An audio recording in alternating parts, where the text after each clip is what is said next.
Sa ngalan ng Ama at ng Anak at ng Espiritu Santo, Amen. sumainyo ang Panginoon. At sumainyo rin. Magandang umaga po sa inyong lahat. Magandang umaga po, Father. Welcome po sa inyo dito sa Pambansang Dambana at Parokya ni Santo Padre Pio. Tayo po ngayon ay nasa Miyerkules sa ikalimang linggo sa panahon ng muling pagkabuhay ng ating Panginoong Hesus. At sa ating pong pagsasama-sama sa banal na Eukaristiyang ito, hinahamon tayo ni Hesus na magbunga sa ating pananampalataya. Sa ating patuloy na paglapit sa Kanya, harinawa ito ay makita sa lahat ng ating mga ikinikilos, sa lahat ng ating mga sinasabi upang patuloy na ipahayag ang ating pananampalataya. Kaya taminin po muna natin ang ating mga kasalanan upang tayo maging marapat gumanap sa banal na pagdiriwang. Inaamin ko sa makapangyarihang Diyos at sa inyong mga kapatid na lubha akong nagkasala sa isip, sa salita at sa gawa, at sa aking pagkukulang. Kaya isinasamo ko sa mahal na Birheng Maria, sa lahat ng mga anghel at mga banal, at sa inyong mga kapatid, na ako'y panalangin sa Panginoong ating Diyos. Kaawaan tayo ng makapangyarihang Diyos. Patawarin tayo sa ating mga kasalanan. Patnubayan tayo sa buhay na walang hanggan. Amen.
Manalangin tayo. Ama naming makapangyarihan, pinanauli mo at pinahahalagahan ang wagas na katapatan. Itaguyod mo ang aming kalooban upang sa paghagong mo sa amin sa dilim ng alinlangan, kami ay huwag mawalay sa liwanag mong maaasahan. Sa pamamagitan ni Jesucristo, kasama ng Espiritu Santo, magpasawalang hanggan. Amen. Tayo po ay magsiupo. Pagbasa mula sa mga gawa ng mga apostol. Noong mga araw na iyon, may ilang taong dumating sa Antioquia mula sa Judea at itinuro sa mga kapatid ang ganito: kapag hindi kayo nagpatuloy ayon sa kautusan ni Moises, hindi kayo maliligtas. Tinutulan ito ni Pablo at Bernabe at naging mainitian ang kanilang pagtatalo tungkol dito. Kaya't napagkaisahan papuntahin sa Jerusalem sina Pablo at Bernabe at ang ilang pang kapatid sa Antioquia upang makipagkita sa mga apostol at sa matatanda tungkol sa suliraning ito. Sinugo nga sila ng simbahan at pagdaan nila sa Penicia at Samaria, ibinilita nila ang paghikayat sa mga hentil. Ito'y labis na ikinagalak ng mga kapatid. Pagdating sa Jerusalem, malabot silang tinanggap ng mga apostol, ng matatanda at ng buong simbahan, at isinalaysay nila ang lahat ng isinagawa ng Diyos sa pamamagitan nila. Ngunit tumindig ang ilang mananampalatayang kabilang sa pangkat ng mga Pariseo at ang sabi nila, kailangang tuliin ang mga hentil na sumasampalataya at utusang tumupad sa kautusan ni Moises. Nagpulong ang mga apostol at ang matatanda upang pag-aralan ang suliraning ito. Ang salita ng Diyos. Salamat sa Diyos. Salmong tugunan. Masaya tayong papasok sa tahanan ng poong Diyos. Masaya tayong papasok sa tahanan ng poong Diyos. Ako ay nagalak sa sabing ganito, sa bahay ng poon ay pumasok tayo. Sama-sama kami matapos sapitin ang pintuang lungsod nitong Jerusalem. Masaya tayong papasok sa tahanan ng poong Diyos. Yaong Jerusalem kay ganda ng anyo, magandang ayos ng muling matayo. Dito umaahon ang lahat ng angkan, lipi ni Israel upang magsambahan. Masaya tayong papasok sa tahanan ng poong Diyos. Ang hangad ang poon ay pasalamatan, pagkat ito'y utos na dapat gampanan. Doon din naroon ang mga hukuman at trono ng haring hahatol sa tanan. Masaya tayong papasok sa tahanan ng poong Diyos. Magsitayo po ang lahat.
Sumainyo ang Panginoon. At sumainyo rin. Ang mabuting balita ng Panginoon ayon kay San Juan. Papuri sa iyo, Panginoon. Noong panahong iyon, sinabi ni Jesus sa kanyang mga alagad, "Ako ang tunay na puno ng ubas at ang aking ama ang tagapag-alaga." Pinuputol niya ang bawat sangang hindi namumunga at kanya namang pinuputulan at nililinis ang bawat sangang namumunga upang lalong dumami ang bunga. Nalinis na kayo sa pamamagitan ng salitang sinabi ko sa inyo. Manatili kayo sa akin at mananatili ako sa inyo. Hindi makapamumunga ang sangang hindi nananatiling nakakabit sa puno.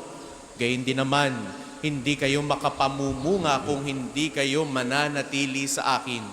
Ako ang puno ng ubas, kayo ang mga sanga. Ang nananatili sa akin at ako sa kanya, ang siyang namumunga ng sagana, sapagkat wala kayong magagawa kung kayo'y hiwalay sa akin. Ang hindi nananatili sa akin ay itatapon at matutuyo gaya ng sanga. Ang gayong mga sanga ay titipunin at susunugin. Kung nananatili kayo sa akin at nananatili sa inyo ang salita ko, hingin ninyo ang inyong maibigan at ipagkakaloob sa inyo, na pararangalan ng Ama kung kayo'y namumunga ng sagana at sa gayo'y napatutunayang mga alagad ko kayo. Ang mabuting balita ng Panginoon. Pinupuri ka namin, Panginoong Hesukristo. Tayo po ay magsiupo. Sa inyo pong lahat na narito at nakikibahagi sa ating banal na pagdiriwang, sa mga sumasama po sa atin sa pamamagitan ng ating Facebook Live, sa atin bilang mga ubas sa puno ng ating Panginoong Hesus. Magandang umaga sa inyong lahat. May isa pong kwento tungkol sa isang ubas na nahulog mula sa kanyang puno. Habang nasa lupa, akala niya malaya na siya. Wala nang tali, wala nang sanga na kumokontrol sa kanya o nagpipigil ng kanyang mga naisin sa kanyang buhay. Wala nang kumakapit sa kanya. Ngunit sa paglipas ng mga araw, unti-unti siyang natutuyo. Unti-unti siyang nawawala ng buhay. Doon niya napagtanto, ang tunay na kalayaan ay hindi ang paglayo sa pinanggagalingan, kundi ang pananatili sa nagbibigay buhay. Mga minamahal kong kapatid, ito po ang paanyaya sa napakinggan nating ebanghelyo para sa araw na ito. Jesus said, "Manatili kayo sa akin at mananatili ako sa inyo." Inihahambing ni Jesus ang kanyang sarili sa isang puno ng ubas at tayo ang kanyang mga sanga. Isang malinaw na larawan. Kung ang sanga ay hiwalay sa puno, natural, ito'y mamamatay. Ngunit kung ito'y nananatiling nakakabit, ito'y patuloy na mamumulaklak, ito'y magbubunga. Ang minamahal ko, sa panahon natin ngayon, madaling isipin na kaya nating mamuhay ng hiwalay sa Diyos. Kaya ko na yan. Napagtagumpayan ko na ito. Naipundar ko na ito. Abala tayo sa trabaho, abala tayo sa pamilya, abala tayo sa ating mga sariling plano. Ngunit ang tanong, may bunga ba ang ating mga ginagawa? May kapayapaan ba sa iyong puso? May tunay ka bang kagalakan kung hiwalay ka sa Diyos? Balikan natin yung unang pagbasa kanina. Makikita natin ang isang hamon sa unang simbahan, ang pagtatalo kung ano ang dapat sundin upang maligtas. Ngunit sa gitna ng mga kalituhan, hinanap nila ang kalooban ng Diyos. Hindi sila basta umasa sa kanilang sariling kakayanan. Hindi sila umasa sa kanilang sariling opinyon na natili silang nakaugnay kay Kristo sa pamamagitan ng kanilang komunidad at siyempre sa paggabay ng Espiritu Santo. Ganito rin tayo. Ang pananatili kay Kristo ay hindi lamang yung ating personal na pananalangin. Ito rin yung pakikiisa natin sa simbahan. Ito yung patuloy nating pakikinig sa kanyang mga salita. Ito yung pagsasabuhay natin ng kanyang utos ng pag-ibig. Kaya, paano tayo ngayon mananatili kay Kristo? How do we attach ourselves with Christ? Una, by prayer. Sa pananalangin. Kahit yung simpleng pakikipag-usap sa Diyos sa araw-araw, Lord, thank you dahil ginising mo ako. Lord, thank you dahil may panibago akong araw para makapaglingkod sa iyo. Dasal. Napakahalaga po niyan. Ikalawa, sa kanyang mga salita, yung ating pakikinig sa mga mabuting balita, yung ating pagsimba sa tuwina. These are all expressions of our faith. At kahulihan, ikatlo, sa pamamagitan naman ng pagmamahal sa kapwa, hindi mo pwedeng sabihin, mahal ko po ang Diyos. Siya ang number one sa buhay ko. Pero galit na galit ka sa kapwa mo. Minumura mo ang kapatid mo. Tinatadyakan mo ang mga nanghihingi sa iyo ng tulong. Let us learn to show our love, to show our respect to others, lalo na sa mahihirap, lalo na sa mahihina, at sa mga taong mahirap mahalin. Mga minamahal kong kapatid, hindi hinahanap ng Diyos ang isang perpektong tao. Wala namang ganun. Hinahanap niya ang taong handang manatili sa Kanya, sapagkat kapag tayo'y nanatili kay Kristo, siya na yung kikilos sa atin. At siya na yung bubuhay at magbibigay bunga sa ating pamamagitan. Yung bunga ng kabutihan, bunga ng kapayapaan, at bunga ng pag-ibig ay makikita sa ating buhay tulad ng ubas na nanatiling nakakapit sa kanyang puhuno. Sa pagtatapos, alalahanin natin, ang sanga ay hindi magbubunga o hindi magsisikap na magbunga sa kanyang sarili nitong lakas. Ang kailangan lang niya ay manatiling nakakabit sa kanyang puno. Nawa, piliin natin araw-araw na manatili kay Kristo sapagkat sa Kanya lamang may tunay na buhay. Ngayong araw na ito, inaanyayahan tayo ng ating Panginoong Hesus. Sabi niya, ang nananatili sa akin at ako sa Kanya ang siyang namumunga ng sagana.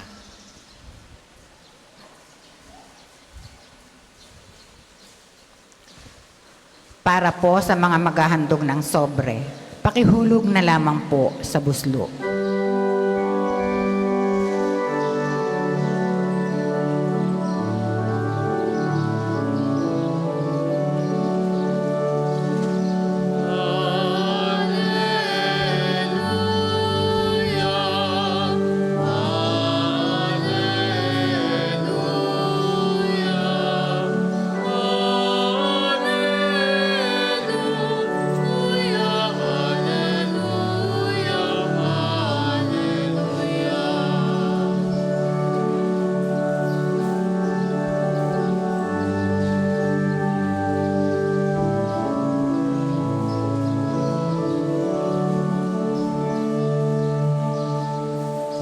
Magsitayo po ang lahat. Manalangin kayo mga kapatid upang ang paghahain natin ay kalugdan ng Diyos amang makapangyarihan. Tanggapin nawa ng Panginoon itong paghahain sa iyong mga kamay, sa kapurihan niya at karangalan sa ating kapakinabangan at sa buong sambayanan niyang banal. Ama naming lumikha, ipagkaloob mong kami ay laging magalak sa pagdiriwang ng Pasko ng pagkabuhay ng iyong anak, upang ang ginagawang patuloy na pagsagip sa amin ay maging sanhi ng aming ligayang walang maliw sa pamamagitan niya, kasama ng Espiritu Santo magpasawalang hanggan. Amen. Sumainyo ang Panginoon. At sumainyo rin. Taas sa Diyos ang inyong puso at buhay. Itinaas na namin sa Panginoon. Pasalamatan natin ang Panginoong ating Diyos. Marapat na siya ay Ama pasalamatan. naming makapangyarihan, tunay ngang marapat na ikaw ay aming pasalamatan. Ngayong ipinagdiriwang ang paghahain ng Mesiyas, ang maamong tupa na tumubos sa aming lahat. Siya'y talagang maaasahan at ang katapatan niya sa pananagutan ay siyang bumago sa dating pamamuhay, sa sangkatauhang namihasa sa pagkasalawahan. Ang dangal ng tao ay ganap na itinampok upang mamana namin ang pakikipagkapatid kay Jesus. Kaya, kaysa ng mga anghel na nagsisiawit ng papuri sa iyo nang walang humpay sa kalangitan, kami nagbubunyi sa iyo kadakilaan.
Kung hindi po kayang lumuhod, ay manatili pong nakatayo ng may paggalang.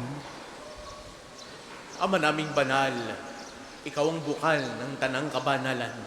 Kaya sa pamamagitan ng iyong Espiritu, gawin mong banal ang mga kaloob na ito upang para sa aming maging katawan at dugo ng aming Panginoong Jesucristo. Bago niya pinagtiis ang kusang loob na maging handog, hinawakan niya ang tinapay, pinasalamatan kaniya, pinagati-hati niya iyon, iniabot sa kanyang mga alagad at sinabi, tanggapin ninyong lahat ito at kanin. Ito ang aking katawan na ihahandog para sa inyo.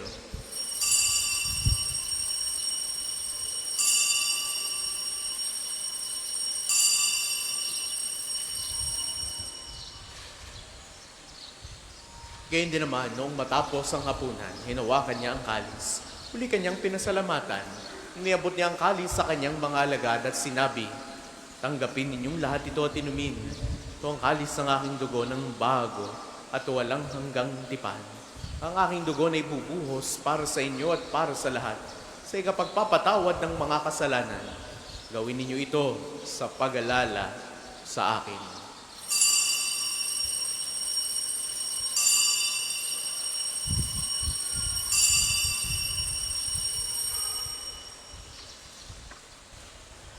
Ipagbunyi natin ang misteryo ng pananampalataya.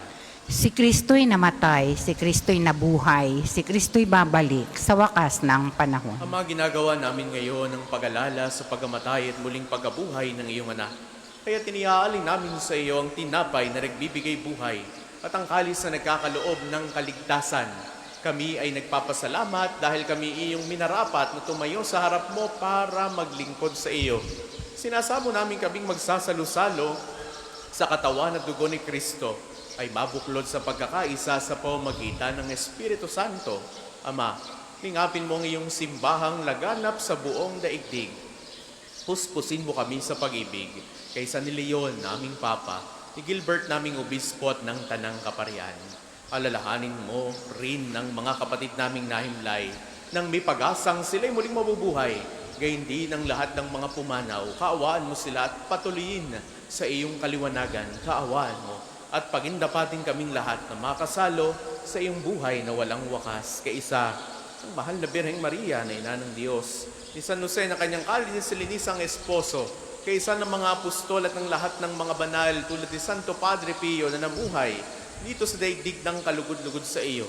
May pagdiwang nawa namin ang pagpupuri sa ikararangal mo sa pamamagitan ng iyong anak, aming Panginoong Jesucristo.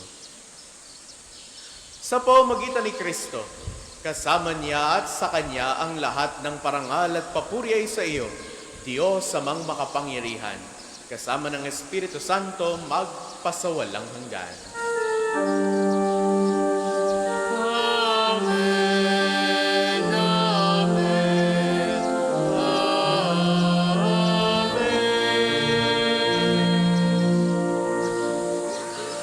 Sa tagubili ng mga nakagagaling na utos sa turo ni Jesus sa Panginoon natin na Diyos, ipahayag natin ng lakas loob. Ama namin, sumasalangit ka. Sambahin ang ngalan mo. Mapasa amin ang kaharian mo. Sundin ang loob mo. Dito sa lupa para ng sa langit. Bigyan mo kami ngayon ng aming kakanin sa araw-araw. At patawarin mo kami sa aming mga sala. Para ng pagpapatawad namin sa nakakasala sa amin. At huwag mo kaming ipahintulot sa tukso at ialiyang kami sa lahat ng masama. Hinihiling namin kami at iya sa lahat ng masama, pagkalooban ng kapayapaan araw-araw, iligtas sa kasalanan at ilayo sa lahat ng kapahamakan, samantalang aming pinananabikan ng dakilang araw ng pagpapahayag ng tagapagligtas namin, si Hesu Kristo. Sapagkat iyo ang kaharian at ang kapangyarihan at ang kapurihan magpakailanman.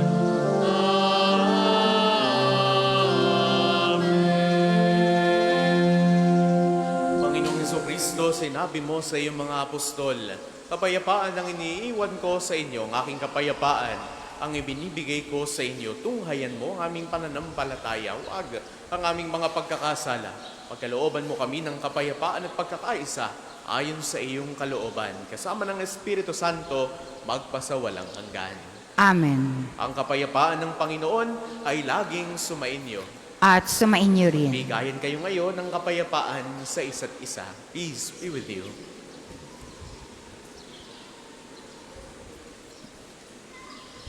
Kordero ng Diyos na nag-aalis ng mga kasalanan ng sanlibutan, maawa ka sa amin. Kordero ng Diyos na nag-aalis ng mga kasalanan ng sanlibutan, maawa ka sa amin. Kordero ng Diyos na nag-aalis ng mga kasalanan ng sanlibutan, ipagkaloob mo sa amin ang kapayapaan. Kung hindi po kayang lumuhod ay manatili pong nakatayo ng may paggalang.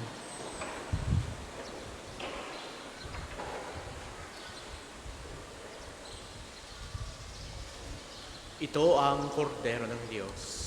Kung nag-aalis ang mga kasalanan ng sanlibutan, mapalad ang mga inaanyayahan sa kanyang biging. Panginoon, hindi ako karapat-dapat na magpatuloy sa iyo. Ngunit sa isang salita mo lamang ay gagaling na ako.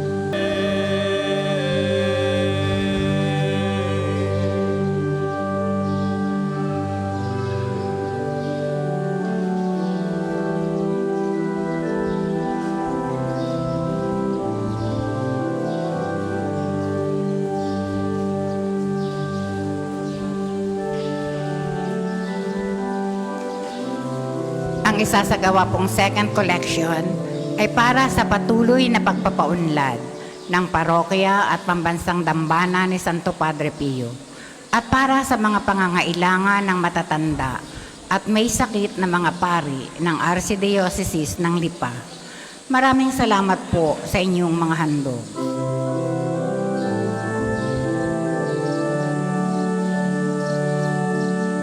Christ be our light, shine in our hearts, shine through the darkness.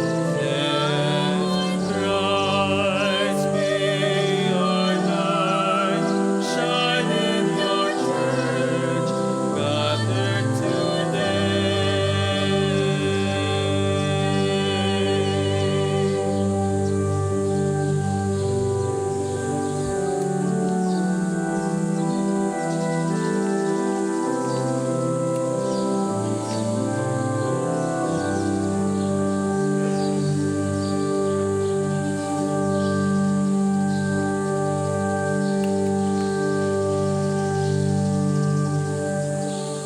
Tayo po ay magsitayo.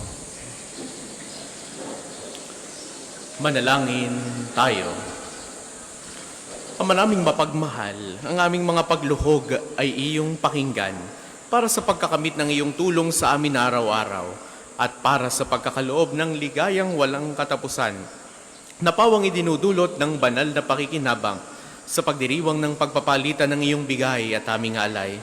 Sa pamamagitan ni Hesu Kristo, kasama ng Espiritu Santo magpasawalang hanggan. Amen.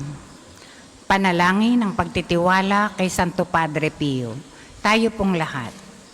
Padre Padre Pio, Pio, taga Pietrelcina, mongheng banal, pintakasing santo ng milenyong kasalukuyan, gabay namin sa pagtahak sa landasing makalangit, takbuhan sa pangangailangan, huwara ng pagtitiis. Sa'yo namin inilalapit aming mga kagipitan, sa'yo po ibinibilin kalusugan at kabuhayan.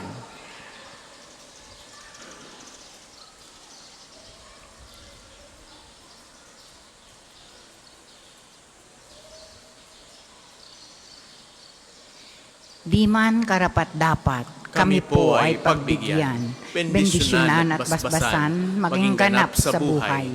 Lumayo nawa kami, umiwas sa kasalanan, lumapit lagi sa Diyos, maging matatag at matibay. Sa mabuting balita ng pagliligtas, turuan mo kami nawa. Sa tuwin ay makinig, magnilay at sumampalataya. Amin pong pakiusap itong mga kahilingan. Puso ay nagsisisi, nagtitikang taimtiman. Di na muling magkasala, sunod lagi sa Diyos Ama, kaysa ng Espiritu at ni Jesus na tagapamagitan. Amen. Magsiupo muna sandali para sa ilang patalastas. Una, sa inyong pagdalaw sa pambansang dambana, mangyaring pakaingatan ang inyong mga personal na gamit.